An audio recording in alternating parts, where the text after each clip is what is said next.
कभी किसी ने आपको सालों पहले एक छोटी सी बात कही थी और आज भी आपको वो एग्जैक्ट वर्ड याद है, लेकिन दूसरी तरफ कल आपने क्या किया था शायद वो भी याद नहीं। ऐसा क्यों?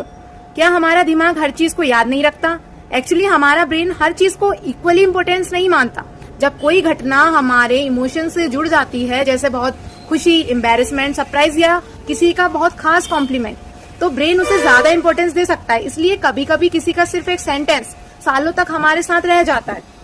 जैसे किसी टीचर ने कभी कहा हो तुम ये कर सकती हो सकता है कि उस समय वो उनके लिए सिर्फ एक नॉर्मल सेंटेंस था, लेकिन आपके लिए एक may be it's become a memory. और यही चीज नेगेटिव मूवमेंट्स में भी होती है।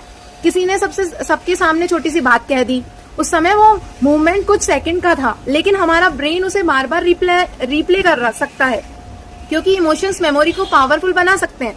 अब इंटरेस्टिंग पार्ट सुनो। कभी कभी हमें घटना की पूरी डिटेल याद नहीं रहती, लेकिन उस मोमेंट में हमें कैसा महसूस हुआ था वो बहुत क्लियरली याद रहता है। यानी मेमोरी सिर्फ तस्वीरों का कलेक्शन नहीं है, it's also connected to emotions. इसलिए अगर आपके दिमाग में कोई पुरानी बात बार बार आती है तो इसका मतलब ये जरूरी नहीं कि आप उस इंसान या उस सिचुएशन में वापस जाना चाहते हो सकता है आपका ब्रेन बस उस एक्सपीरियंस को प्रोसेस कर रहा हो।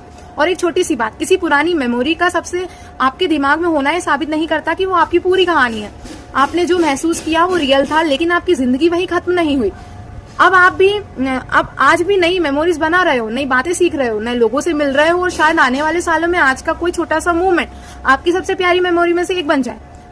So don't under estimate the small movements, क्योंकि कभी कभी हमारी जिंदगी बदलने वाली चीजें बहुत बड़ी नहीं होती, बस एक छोटी सी बात सही समय पर कहीं गई होती है। अगर आपको लाइफ में भी कोई ऐसी छोटी बात है जिसे आप आज तक नहीं भूल पाए, तो कमेंट में सिर्फ लिखो आई स्टिल रिमेम्बर। अगर आपको बात अच्छी लगी हो तो चैनल को सब्सक्राइब करें और लाइक करें।